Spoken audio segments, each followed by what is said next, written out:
નમસ્કાર બાળ મિત્રો, આપણે લાસ્ટ લેક્ચરની અંદર જે આપણું ચેપ્ટર નંબર 12 ચાલી રહ્યું છે, બરાબર, એની અંદર આપણે વિદ્યુત પ્રવાહ અને પરિપથ એ મુદ્દો ચર્ચા કરી રહ્યા હતા.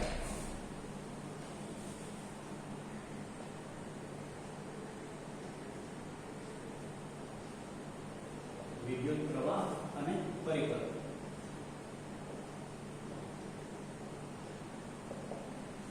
તો એના અંદર જે છે આપણે સૌથી પહેલા તો જે છે મેં તમને વિદ્યુત ભાર વિશે પણ માહિતી આપેલી, બરાબર, જે આપણે ફર્સ્ટ લેક્ચરની અંદર જોયેલું વિદ્યુત ભાર વિશે ચર્ચા કરેલી. ત્યારબાદ જે છે વિદ્યુત પ્રવાહની પણ ચર્ચા કરેલી, બરાબર છે. વિદ્યુત પ્રવાહનું જે વહન છે એ કોઈ પણ ધાતુનો જો વાહકતારની આપણે વાત કરીએ તો એની અંદર રહેલા મુક્ત ઇલેક્ટ્રોનને આભારી છે, બરાબર છે. તો એ બધી જે ચર્ચા છે એ કરેલી. ત્યારબાદ આપણે જે રૈવાજિક વીજ પ્રવાહ અને ઇલેક્ટ્રોન વીજ પ્રવાહ એની અંદર પણ શું તફાવત છે, બરાબર છે, તો એ પણ આપણે ચર્ચા કરેલી. તો આજે જે છે એટલે કે હવેના લેક્ચરમાં આપણે એનાથી આગળ ચર્ચા કરીએ એ જ મુદ્દાની અંદર. તો હવે મેં કીધું એ પ્રમાણે કે આપણે જો વિદ્યુત પ્રવાહની વાત કરીએ તો વિદ્યુત પ્રવાહ માટે મેં તમને વ્યાખ્યા પણ આપેલી, બરાબર છે, કે વિદ્યુત પ્રવાહ જે છે એ શું હોય છે, તો કે વિદ્યુત પ્રવાહ એટલે જો કોઈ આપણે વાહકતાની વાત કરીએ તેના કોઈ આડછેદમાંથી એકમ સમયની અંદર પસાર થતો વિદ્યુત ભારનો જથ્થો જે છે એને આપણે શું કહીએ છીએ? વિદ્યુત પ્રવાહ કહીએ છીએ. તો ચાલો હવે આપણે એનું સૂત્ર જોઈએ. તો કે જો કોઈ સમયની વાત કરીએ આપણે એકમ સમય જે હતો એની જગ્યાએ t સમયમાં અથવા જો t સમયની અંદર સમય કેટલો છે? સમય t અને વિદ્યુત ભારનો જથ્થો આપણે પસાર થવાનો હોય, બરાબર છે. તો t સમયમાં વાહકના આડછેદમાંથી પસાર થતો વિદ્યુત ભારનો જથ્થો q હોય, બરાબર છે. જેને આપણે વિદ્યુત ભારના જથ્થાનું શું કહીએ? કેપિટલ Q હોય. તો આડછેદમાંથી પસાર થતો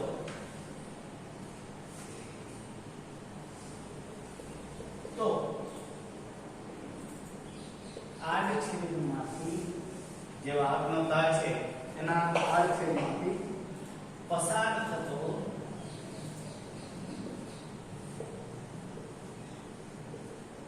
વિદ્યુત પ્રવાહ I. વિદ્યુત પ્રવાહને આપણે I કહીએ. તો વિદ્યુત ભારનો જથ્થો Q, સમયને આપણે કહી લીધો, બરાબર છે. તેને વ્યાખ્યાયિત આપણે વિદ્યુત પ્રવાહની એ રીતે કરી દીધું કે જો એકમ સમયની અંદર જો એક વિદ્યુત ભાર અથવા જે છે એનું આપણે વહન થતું હોય, આપણે વાત કરીએ કે એકમ સમયમાં પસાર થતા વિદ્યુત ભારના જથ્થાને શેની અંદરથી? તો કે વાહકના કોઈ એક આડછેદમાંથી, બરાબર છે, એને આપણે વિદ્યુત પ્રવાહ કીધો હતો. તો અહીંયા જો આપણે વિદ્યુત પ્રવાહને I કહીએ અને સમય t જે આપણે એકમ સમય હતો એની જગ્યાએ સમયને t અને વિદ્યુત ભારના જથ્થાને q લઈએ તો એના બરાબર જે છે I બરાબર q/t આ રીતે લખી શકાય. કે જે આપણે વ્યાખ્યા જોઈતી એ જ પ્રમાણે જે છે એને લખી શકાય કે વાહકના કોઈ આડછેદમાંથી એકમ સમયમાં પસાર થતા વિદ્યુત ભારના જથ્થા. તો બસ એને જો સૂત્ર સ્વરૂપમાં લખવું હોય તો આ રીતે લખી શકાય કે I બરાબર q/t અથવા q/t, બરાબર છે. એના સ્વરૂપે જે છે આપણે લખી શકીએ છીએ. અને જો એના આધારિત એટલે આ એક સૂત્ર છે, બરાબર, વિદ્યુત પ્રવાહનું સૂત્ર શું થાય તો કે વિદ્યુત પ્રવાહ I બરાબર q/t એ સ્વરૂપે એને લખી શકીએ છીએ. અહીંયા લખેલું પણ છે, બરાબર છે. બંને એક જ છે પણ અહીંયા તમને હાઇલાઇટ કરી બ્લેક વિશે વધારે દેખાય એટલા માટે લખ્યું, બરાબર છે. હવે જો આ સૂત્ર છે ને, સૂત્રને આધારે તમને દાખલા પણ પૂછાઈ શકે છે, બરાબર છે. કે જે I એની અંદર જે છે તમને વિદ્યુત પ્રવાહ પૂછવામાં આવે, કોઈ પરિપથની વાત કરી હોય, બરાબર છે, અથવા કોઈ કોષની કે પરિપથની, તો એની અંદર તમને સમય આપેલો હોય, બરાબર છે. ત્યારબાદ તમને વિદ્યુત ભારનો જે જથ્થો છે કેટલો એનું વહન થાય છે એ પણ આપેલું હોય. તો એના આધારે તમને વિદ્યુત પ્રવાહ અથવા જે છે બાકીની બે રાશિઓ તમને દરેકને ખ્યાલ છે 3 રાશિઓ હોય તો એની અંદરથી કોઈ પણ બે રાશિ આપેલી હોય તો જેના આધારે આપણે ત્રીજી રાશિ મેળવી શકીએ છીએ, બરાબર. તો એ રીતે થાય છે. હવે વિદ્યુત ભારની વાત કરીએ તો દરેકને ખ્યાલ છે, મેં પહેલા કીધું હતું કે વિદ્યુત ભાર અથવા વીજભારનો SI એકમ, વિદ્યુત ભારનો SI એકમ શું છે? કુલમ્બ છે, બરાબર. જેને C વડે પણ અહીંયા લખી દો કુલમ્બ અથવા કેપિટલમાં C, જેના વડે પણ દર્શાવાય છે. તો એનો એકમ શું છે? તો એ એકમ છે કુલમ્બ. અને જે 6 × 10⁸ ઇલેક્ટ્રોનના વીજભારને જે છે સમતુલ્ય હોય છે. શેને સમતુલ્ય હોય છે? તો કે 6 × 10⁸ ઇલેક્ટ્રોનના વીજભારને સમાન હોય છે અથવા વિદ્યુત ભારને સમાન હોય છે. સમતુલ્ય એટલે સરખો, એના જેટલો હોય છે, બરાબર છે. તો એ થઈ જાય આપણા માટે. જો કુલમ્બ જે છે, મેં પહેલા કીધેલું કે કુલમ્બ નામના વૈજ્ઞાનિક ઉપરથી જે છે વિદ્યુત ભારનો SI એકમ આપણે કુલમ્બ છે, બરાબર છે. અને એ પણ દરેકને ખ્યાલ છે કે ઇલેક્ટ્રોનનો વીજભાર જે છે એ પણ આપણે ચર્ચા કરી હતી કે -1.6 × 10⁻−19 જે કુલમ્બ છે એ આપણે ઇલેક્ટ્રોનનો વીજભાર છે, બરાબર છે. એટલો ઋણ વીજભાર ધરાવે છે ઇલેક્ટ્રોન. તો અહીંયા જે છે આપણે વાત કરીએ કે જે 6 × 10⁸ એટલા ઇલેક્ટ્રોનના વીજભારને જે છે સમતુલ્ય હોય છે. અને એ શું? તો કે એ કુલમ્બ, બરાબર છે. તો એની વાત કરવામાં આવી છે. અને એનાથી આગળ વાત કરીએ તો હવે જો એક એના પછી જો વિદ્યુત ભારની વાત કરીએ આપણે, બરાબર છે. અને વિદ્યુત પ્રવાહની વાત કરીએ તો વિદ્યુત પ્રવાહનું જે વહન થાય એને માપવા માટેનો જે એક એકમ છે એ છે એમ્પિયર, બરાબર. એને માપવા માટેનો એક એકમ છે એમ્પિયર. એમ્પિયર કોણ? એક વૈજ્ઞાનિક છે, બરાબર છે, કે જેનું નામ છે આન્દ્રે મેરી એમ્પિયર. 1775 થી લઈને 1836 સુધીનો એનો કાર્યકાળ અથવા જે છે કહી શકાય કે એનો સમય હતો. ત્યાં સુધી જે છે એને કાર્ય કરેલું એના જીવન દરમિયાન, બરાબર. તો એના નામ ઉપરથી જે છે વિદ્યુત પ્રવાહનો એકમ એમ્પિયર રાખવામાં આવેલો છે, બરાબર. શું છે? વિદ્યુત પ્રવાહનો એકમ.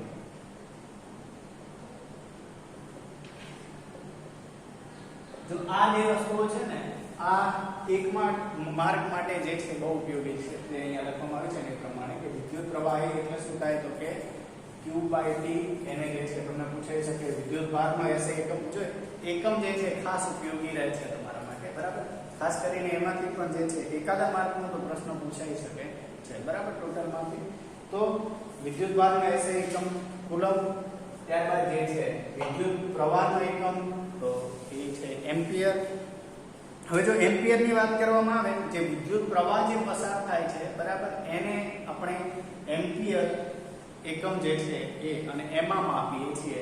અને જે એ માપતું એક સાધન છે એને એમીટર કહેવાય છે.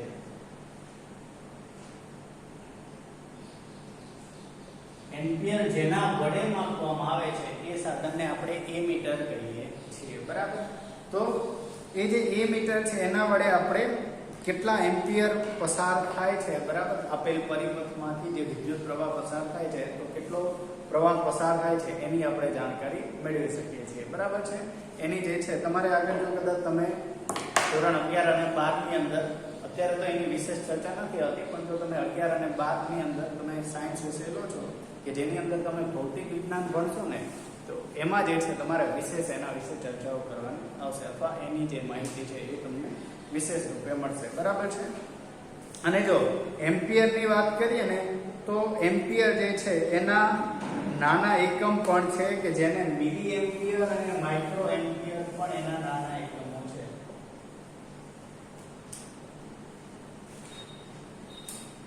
મિલી એમ્પિયર અને માઇક્રો એમ્પિયર, બરાબર.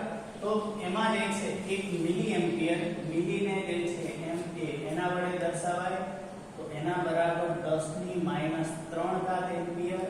અને માઇક્રો એમ્પિયર ને જે છે આપણે મ્યુ એવી સંજ્ઞા કહેવાય છે, તો એના વડે જે છે આપણે દર્શાવીએ છીએ એક એને આપણે માઇક્રો એમ્પિયર કહેવાય છે અને એના બરાબર થાય છે 10 ની -6 ઘાત એમ્પિયર. બરાબર. જો માઈનસ ઘાતમાં હોય ને ત્યારે જે છે આપેલ એકમ અને અહીંયા જે પદ માઈનસ ઘાતના એકમ તરીકે છે અહીંયા બરાબર, તો એ પદ મોટું હોય આના કરતા, જે આપણે દરેક લેખા છે ધારો કે ચલો એને સરળ આપણે કિલોગ્રામ દ્વારા સમજીએ. 1 કેજી એટલે 1000 ગ્રામ થાય. બરાબર છે. 1 કેજી એટલે 1 કિલો એટલે 1000 ગ્રામ થાય. દરેક લેખા છે તો 1 કેજી બરાબર 10 ની 3 ઘાત ગ્રામ આવું લખાય. બરાબર છે. 1 કેજી એટલે 1000 છે, 1000 ને 10 ની 3 ઘાત લખાય છે અથવા 10 નો ઘાત એના સ્વરૂપમાં લખાય છે 10 ની 3 ઘાત ગ્રામ. બરાબર. તો આ સ્વરૂપમાં લખાય. તો હવે જે છે 1 કેજી એટલે શું મળ્યું, તો કે 1 કેજી એટલે 10 ની 3 ઘાત આપણને ગ્રામ મળે છે. બરાબર. તો આ જે કેજી છે એ મોટો એકમ થાય. બરાબર. આ કેજી જે છે અહીંયા જે ગ્રામ છે એની સાપેક્ષમાં મોટો એકમ છે. તો એટલા માટે અને કઈ રીતે ખ્યાલ આવે તો કે જો એની સામે અહીંયા જો એક એકમની વાત કરીએ, કોઈ પણ જે છે અહીંયા કેજી છે 1 કેજી છે, તો એની સામે જો અહીંયા આપણને પદ મળે છે ઘાતાંકના સ્વરૂપમાં. બરાબર. તો આ 10 ની 3 ઘાત 4 ઘાત જોઈએ પ્લસ હોત એટલે કે જે ઘાતાંક છે ધન પૂર્ણાંક હોત તો આ એકમ મોટો છે કહી શકાય. પણ જો અહીંયા ઘાતાંક ઋણ હોય તો જે એકમ છે એની સાથે એ નાનો એકમ છે એવું કહેવાય. જો હવે આપણે એવું કરીએ કે ગ્રામ જે છે એને 1 ગ્રામ એટલે કેટલા થાય તો એ શોધવું હોય તો શું કરવું પડે, તો કે 10 ની 3 ઘાત છે એને સામે લઈએ તો 1/10 ની 3 ઘાત કેજી બરાબર. અહીં શું થયું 1 ગ્રામ વધે, તેને આ રીતે જે છે આપણે કહી શકીએ. હવે જો આનું સાદું રૂપ આપીએ જેમ આપણે મેથ્સમાં કરીએ છીએ એ પ્રમાણે બરાબર છે કે અહીંયા 1 જે છે હવે અહીંયા શું કરીએ 10 ની 3 ઘાત જે છે એ છેદમાં છે એને અંશમાં લઈ જઈએ તો 10 ની 3 ઘાત જે છે એ અંશમાં આવી જાય છે એટલે 10 ની -3 ઘાત થઈ જાય. તો 10 ની -3 ઘાત કેજી એના બરાબર શું થાય તો કે 1 ગ્રામ થાય. ઓકે. તો જો અહીંયા બંનેમાં જે છે ઘાતાંક અને ઘાત ને એ સમાન જ રહેશે. ફક્ત શું થશે તો કે અહીંયા જે ઘાતાંક છે ને એ અંક સમાન રહેશે, એની દિશાનું બદલશે. ઓકે. તો અહીંયા જે છે જો કેજી મોટો એકમ હતો તો એની સામે જે આપણને એકમ જે છે એના ગુણાકારમાં જે છે એ આપણને જે ઘાતાંક છે એ ધન હોય એવું સ્વરૂપ મળતું હતું.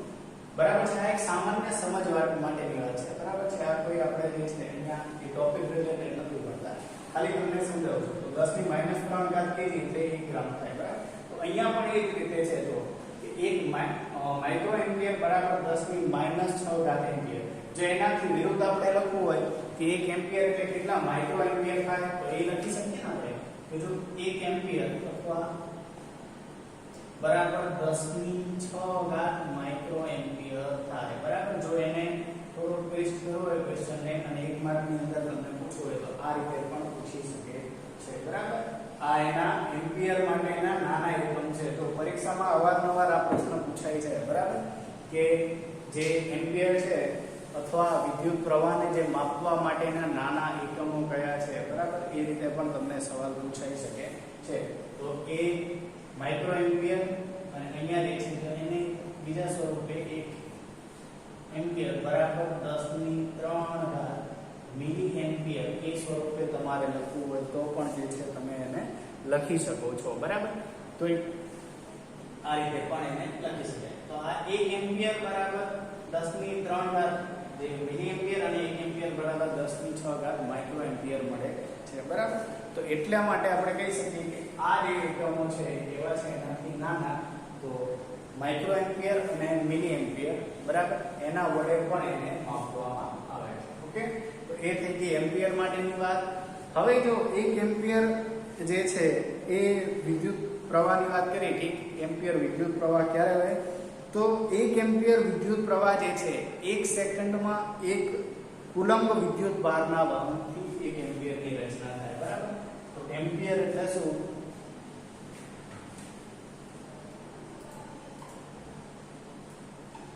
તો કે 1 એમ્પિયર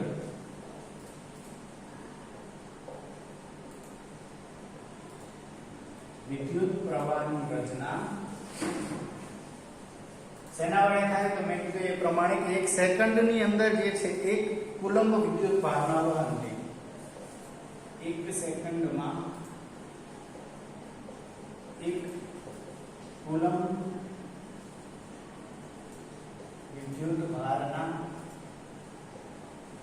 વહનથી થાય છે, બરાબર. તો આ એમ્પિયરની વ્યાખ્યા છે કે 1 એમ્પિયર વિદ્યુત પ્રવાહ જે છે એનું વહન ક્યારે થાય તો કે 1 સેકન્ડમાં. સેકન્ડને આપણે s વડે દર્શાવીએ અને કુલમ તો અહીંયા c વડે, બરાબર છે. 1 કુલમ વિદ્યુત ભાર એટલે એને આપણે c વડે દર્શાવીએ. તો 1 કુલમ વિદ્યુત ભારના વહનથી આપણે 1 સેકન્ડની અંદર ત્યારે આપણી પાસે અને જે વિદ્યુત પ્રવાહનું વહન છે એ 1 એમ્પિયર જેટલું થાય છે, બરાબર. તો 1 એમ્પિયર બરાબર 1 કુલમ પર 1 સેકન્ડ એટલે કે જે છે એને 1 એમ્પિયર એટલે એમ્પિયર એટલે કુલમ પર સેકન્ડ એ રીતે લખવું હોય તો પણ આપણે એને લખી શકીએ, અથવા એમ્પિયર બરાબર કુલમ ઇન્ટુ સેકન્ડ ઇન્વર્સ આ રીતે લખવું હોય તો પણ એને લખી શકીએ છીએ, બરાબર. એમ્પિયર એટલે કુલમ ગુણ્યા સેકન્ડની -1 ઘાત અથવા સેકન્ડ ઇન્વર્સ અથવા તો કુલમ પર સેકન્ડ એટલે કુલમ ભાગ્યા સેકન્ડ એ સ્વરૂપમાં પણ તમે એને મેળવી શકો છો, બરાબર. તો જો આ કેટલાક મુદ્દા આપેલા છે ને અથવા અહીંયા જે આ વાત કરીએ તો આ ખાસ કરીને જે છે આ તમામ વસ્તુઓ તમારે 1 માર્ક માટે વધારે ઉપયોગી રહે છે, બરાબર છે. જો આટલાની અંદર કોઈને ફોટો પાડવો હોય તો પણ પાડી શકે છે, સ્ક્રીનશોટ લેવા તો લઈ શકો છો.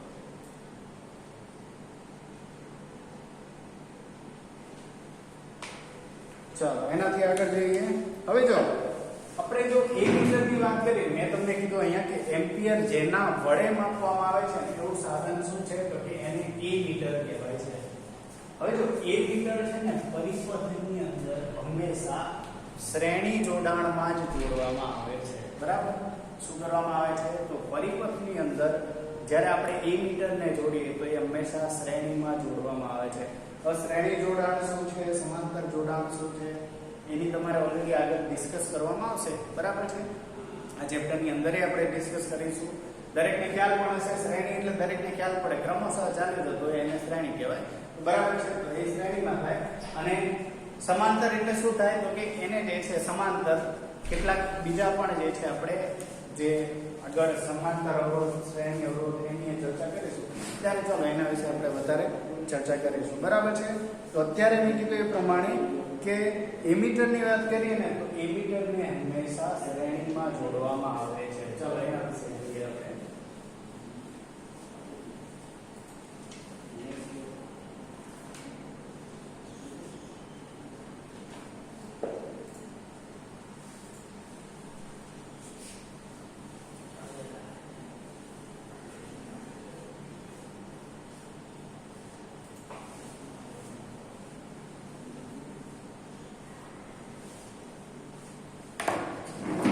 એ પ્રમાણે કે આપણે એમીટર છે ને કહેવાશે તો એમીટર જે છે આપણે પરિપથમાં જે વિદ્યુત પ્રવાહ છે પરિપથમાં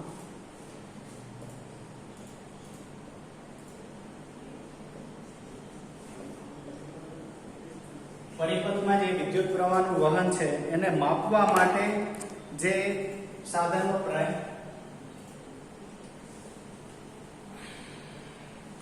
વહન માપવા માટે વપરાતા સાધનને શું કહેવાય છે એમીટર કહેવાય છે, બરાબર.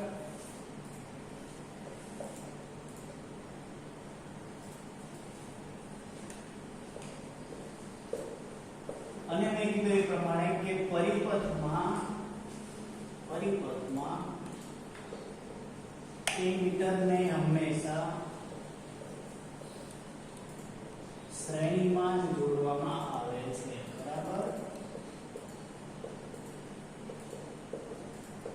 એમીટરને શેમાં જોડવામાં આવે છે તો એમીટરને આપણે શ્રેણી જોડાણ જે કહીએ છીએ એને એમાં જોડવામાં આવે છે. જો કહી દઉં ચલો એક આ રીતે જો પ્રવાહ ધારો કે અવરોધની વાત કરીએ તો અહીંયા જે છે એક અવરોધ છે ને તો જે આપણા સાધનો છે બરાબર જે આપણે જોડેલા છે બરાબર તો ત્યાંથી વાત કરીએ તો અહીંયા જો આ શ્રેણીમાં એ જ શ્રેણીમાં એને જોડેલા છે તો આપણે એને શ્રેણી જોડાણ કહીશું. પણ જો એવું બને કે આ શ્રેણીની સાથે સાથે અન્ય જગ્યાએથી પણ એને જોડવામાં આવેલા છે ધારો કે અહીંયા આ રીતે તો આ રીતે જોડવામાં આવેલા અને પછી એની સાથે કનેક્ટ કરી દે બરાબર એને એની સાથે જોડાઈ જાય તો ધારો કે આ જે આખો અવરોધ થાય ને એને આપણે સમાંતર અવરોધ કહીએ છીએ અને જો એકલું આટલું જ આપેલું હોય તો એને જે છે શ્રેણી અવરોધ કહેવાય છે. શ્રેણી એટલે શું તો કે મેં કીધું એ પ્રમાણે કે જે આપણે ક્રમશઃ જેમાં જોડવામાં આવ્યા છે બરાબર કે જે જોડાણ આપણે જોડ્યું છે તો એની અંદર જ જે છે એ જોડેલું રહેતું હોય અને એવી એક સાધન જે છે એને એમીટર કહેવાય છે. પહેલા તો એમીટર અને જે અવરોધની વાત કરી મેં તો એ રીતે જોડાય છે. તો શ્રેણી એટલે શું તો મેં કીધું એ પ્રમાણે જે પરિપથ આપણી જોડે છે એની અંદર જ જે આવેલું હોય તો એને આપણે શ્રેણી કહીએ છીએ સામાન્ય રીતે. હવે એ મેં કીધું એ પ્રમાણે ખાસ કરીને જે છે તમારે એ અવરોધો માટે જોવાનું આવશે અને એ જ્યારે તમારે આ ચેપ્ટરની અંદર એના વિશે જોવાનું પણ છે, સૂત્ર ધારવાના છે એના અકોર્ડિંગ બરાબર. તો એ આપણે ત્યારે જ જોઈશું. તો મેં કીધું એ પ્રમાણે ધારો કે ચાલો હવે અહીંયા તમને એક પરિપથ આપેલો છે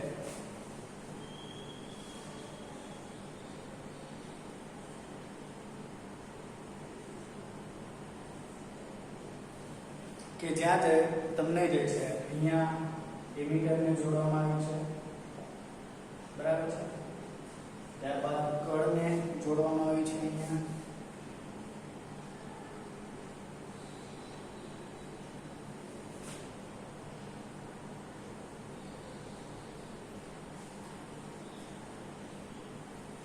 તો આ રીતે જો તમને આકૃતિ જે છે તમારા પાઠ્યપુસ્તકમાં ઓલરેડી આપેલી છે કે પરિપથ જે છે જોડવામાં આવ્યો છે બરાબર છે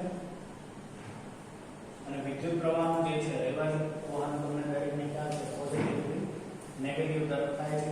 અહીંયા કળ નેગેટિવ આ એમીટર છે બરાબર. આ જે છે આપણે બલ્બને જોડવામાં આવ્યું છે. ઓકે, તો જો અહીંયા આપણે પરિપથ જોઈએ તો અહીંયા જે જોડેલું છે ને બરાબર છે જો આ એમીટર એને આપણે શ્રેણીમાં જોડેલું છે એવું કહી શકીએ. એટલે જ્યાં જે પ્રવાહ જે છે એ જે ફ્લોમાં વહેતો હોય ત્યાં જ એની સાથે કનેક્ટ કરવામાં આવ્યો હોય. તો અહીંયા જો સૌથી પહેલા તો આપણી પાસે એક વિદ્યુત કોષ છે અથવા બેટરી છે બરાબર. વિદ્યુત કોષ એટલે જે છે એક વિદ્યુત કોષ હોય એને કોષ કહીશું. બાકી સામાન્ય રીતે આપણે બેટરી છે ને કહીએ કે બે અથવા એનાથી વધારે જે વિદ્યુત કોષ હોય એનું આપણે જોડાણ કરી દીધું હોય જે રચના તૈયાર કરી બરાબર એને આપણે બેટરી કહીએ છીએ. તો અહીંયા જો આ બેટરી છે તો વિદ્યુત કોષ છે બરાબર. એનું વહન એમની અંદર જે છે અહીંયા પોઝિટિવ ધ્રુવ નેગેટિવ ધ્રુવ અને અહીંયા જે છે પોઝિટિવ થી નેગેટિવ તરફ જે રહેવાચક પ્રવાહ છે એના અનુસાર જે છે આપણે વિદ્યુત પ્રવાહનું વહન થાય છે બરાબર. એ દરેકને ખ્યાલ જ છે. અહીંયા જે છે આ આપણે બલ્બ એની સાથે જોડેલો છે. અહીંયા એમીટર જે સાધન છે એને જોડવામાં આવ્યું છે.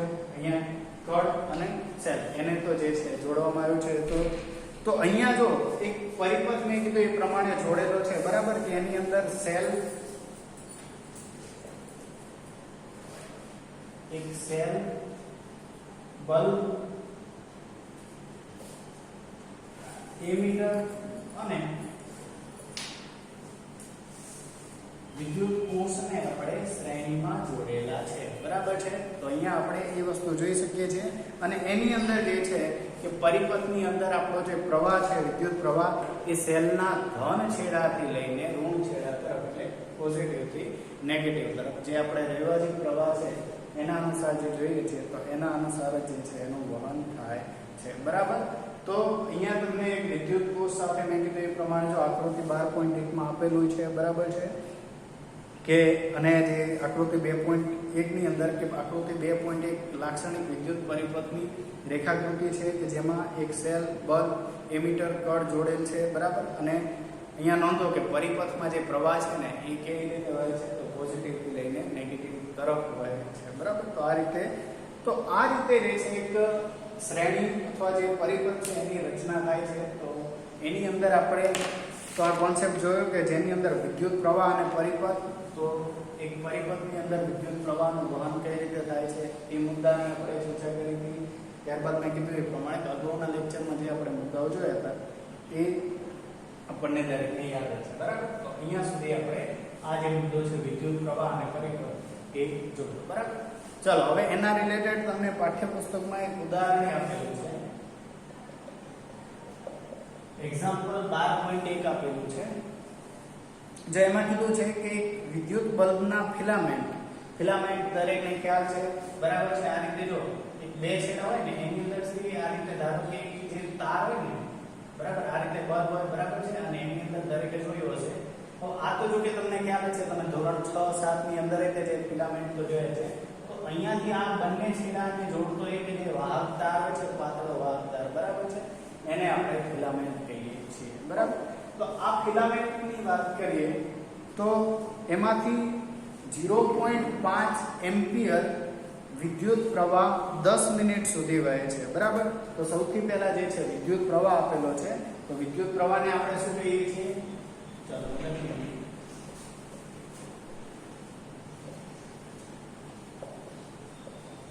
વિદ્યુત પ્રવાહ I જે છે અથવા વિદ્યુત પ્રવાહ અહીંયા આપણને આપેલો છે 0.5 એમ્પિયર, બરાબર છે.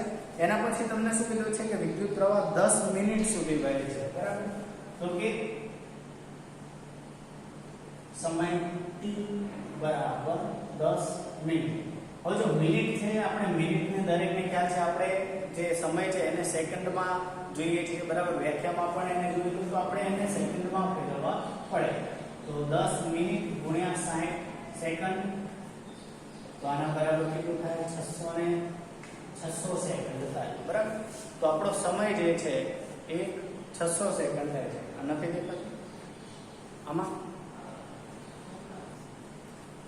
તો મેં કીધું એ પ્રમાણે કે અહીંયા જે છે આપણે એને સેકન્ડમાં ફેરવવા પડે, એટલે 10 મિનિટ એટલે 600 સેકન્ડ થાય છે, બરાબર. હવે આપણે આપણું સમીકરણ જોઈ લઈએ. તો સમીકરણ હતું આપણે કે હવે I બરાબર Q/T, અને આપણે શોધવાનું શું છે? તો અહીંયા તમને કીધેલું કે વિદ્યુત ભાર ગણો.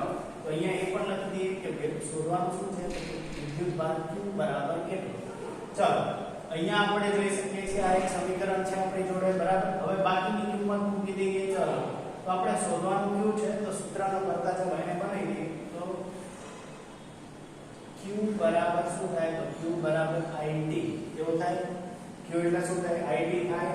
તો એના બરાબર I એટલે શું છે? તો I છે 0.5 એમ્પિયર ગુણ્યા T કેટલો છે? તો T છે 600 સેકન્ડ, બરાબર. તો એનો જે છે તમે ગુણાકાર કરશો તો તમને 300 મળશે, કારણ કે I એક દ્વિતીયાંશ થાય 0.5 એટલે એક દ્વિતીયાંશ ગુણ્યા 600 એટલે કેટલા મળે? 300. અને વિદ્યુત ભારનો એકમ શું છે? કુલમ્બ. તો એને કુલમ્બ કહેવાય છે. તો ધારો કે તમને આ રીતના એક્ઝામ્પલ્સ આપેલા હોય તો એ પણ તમને પૂછી શકે છે કે હવે એના રિલેટેડ જો તમને અહીંયા કીધું એ પ્રમાણે વિદ્યુત ભારની ગણતરી કરવાની કીધી હતી. તો વિદ્યુત ભારની જગ્યાએ એવું પણ બને કે તમને વિદ્યુત પ્રવાહ ગણવાનો કીધો હોય, અથવા જે છે વિદ્યુત પ્રવાહ અને વિદ્યુત ભાર આપેલું હોય, તમને સમય પણ ગણવાનો કહી શકે છે, બરાબર. તો એ જે છે આ રીતે મેં તમને કીધું એ પ્રમાણે તમે એની ગણતરી કરી શકો છો. તો અહીંયા અને એ દરેકને ખ્યાલ છે આપણે કે જે આપણો કુલમ્બ છે, તો કુલમ્બને આપણે કઈ રીતે વ્યાખ્યાયિત કર્યો હતો તો એ પણ જે દરેક બાળ મિત્રોને આપણે ખ્યાલ જ છે, બરાબર છે. તો આ રીતે આપણે મેં કીધું એ મુજબ કે આપણે વિદ્યુત ભાર અથવા વિદ્યુત પ્રવાહની ગણતરી કીધી હોય તો આપણે એ કરી શકીએ, બરાબર છે. કે તો આપણો ટાઈમ પૂરો થવો પડશે, પણ એની પહેલા જે છે ચાલો આની અંદર કોઈને સ્ક્રીનશોટ લેવો હોય તો લઈ શકે છે.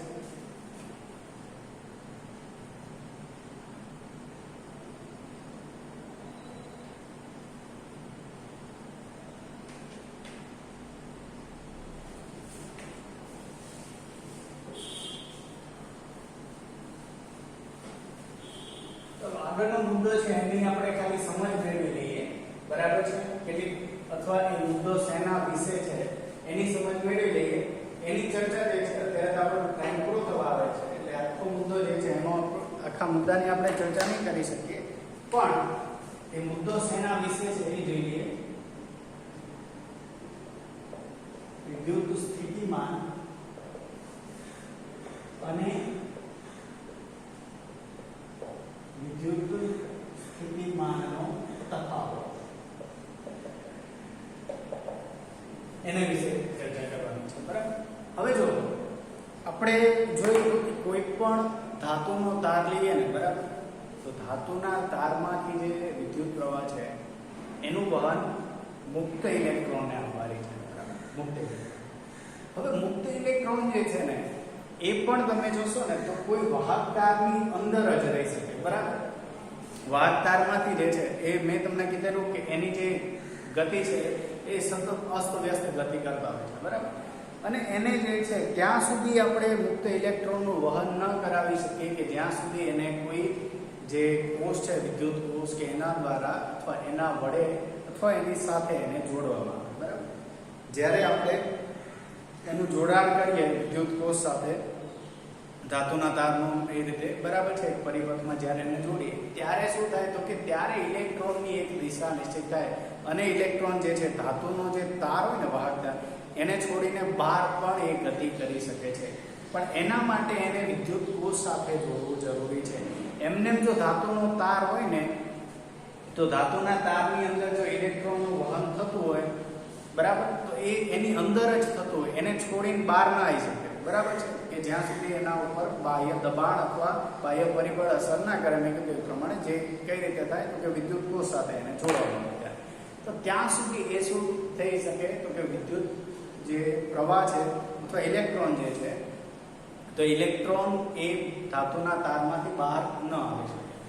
તો ધાતુમાં જે વિદ્યુત પ્રવાહનું જે વહન છે એ મુક્ત ઇલેક્ટ્રોનને આભારી છે. અને મુક્ત ઇલેક્ટ્રોનની જો વાત કરીએ તો એ જે છે આપણે વિદ્યુત સ્થિતિમાન અથવા વિદ્યુત સ્થિતિમાનના તફાવતના લીધે જે છે મુક્ત ઇલેક્ટ્રોનનું જે વહન છે એ થાય છે અથવા ઇલેક્ટ્રોનનું વહન વિદ્યુત સ્થિતિમાન અથવા એના તફાવતને આભારી છે, બરાબર. હવે જો આપણે પ્રવાહની વાત કરીએ, ઓકે, પ્રવાહની, તો જેમ કે તમને દરેકને ખ્યાલ છે નદી અથવા એનો જે પ્રવાહ છે એ સતત વહેતો જ હોય, ઓકે. હવે તમને તમારા ઘરની અંદર અથવા ચલો એમ નોર્મલ એક નળી આપેલી છે, બરાબર છે, ખાલી એક નળી છે, બરાબર. એને કોઈ આપણે ચકલી કે જેને આપણે કહીએ નળ કે એના સાથે જોડવામાં આવેલી નથી અથવા ઉપર તે જેમ ટાંકી કેમ કહીએ એમને જોડવામાં નથી. ખાલી એક પાઇપનો ટુકડો છે, બરાબર, જેને સમક્ષિતિજ એટલે શું તો કે સીધો ગોઠવવામાં આવે. તો એ રીતે જો ગોઠવવામાં આવે તો દરેકને ખ્યાલ છે કે નળીની અંદર જો એમ સીધો ગોઠવવામાં આવે ને તો એની અંદર કેટલું પાણી રહી જાય છે, બરાબર. એ પાણી જે છે એ રહી જાય. જો એને તમે એક છેડાથી ઊંચો કરો ને તો જ એનું વહન થાય, ઓકે. જો છેડો છે, ધારો કે આ રીતે જે છે કોઈ પાઇપ છે, બરાબર, તો આની અંદર જે છે પાણી છે ને એ થોડું જશે, એવું નહીં હોય કે જે છે એકદમ વધારે હશે, બરાબર. કારણ કે એનાથી વધારે હશે તો શું થાય તો કે સ્વર જે છે એ વહી જાય. તો કે ધારો કે અહીંયા જે છે થોડું પાણી છે, બરાબર. તમને દરેકને ખ્યાલ છે આપણે બોટલની કે એમ વાત કરીએ તો એને આપણે શું કરીએ, બોટલમાંથી પાણીને ઉગાડવું હોય તો બોટલને કદાચ આપણે ઊંધી કરીને એવું કરીએ છીએ, બરાબર, કે એને ત્રાસી કરીએ અથવા ઊંધી કરીએ. જો એકદમ થોડું પાણી હોય તો એને ખંખેરીએ, એમ કરીને આપણે જોઈએ. તો અહીંયા જો પણ એ જે છે સમક્ષિતિજ નથી હોતી, આપણે સમક્ષિતિજ એટલે સીધી રીતે જો જમીન પર હોય એની વાત કરીએ તો એમાં જો થોડું પાણી રહેલું હોય ને તો એ જે છે જેમ આપણે નદીનો પ્રવાહ કેમ વહેતો જ હોય એ રીતે એમાં એનું વહન થશે નહીં, બરાબર છે. તો સીધી રીતે જ્યારે જોડે અહીંયા જે છે આપણી પાસે એક નળી છે પ્લાસ્ટિકની ગમે તે તો એમાંથી વહન થશે નહીં. હવે જો એને કોઈ ઉપર આપણે ટાંકી કે એના સાથે જોડી દઈએ ને પછી આપણે જે છે એનો પ્રવાહ વહેતો થાય, બરાબર.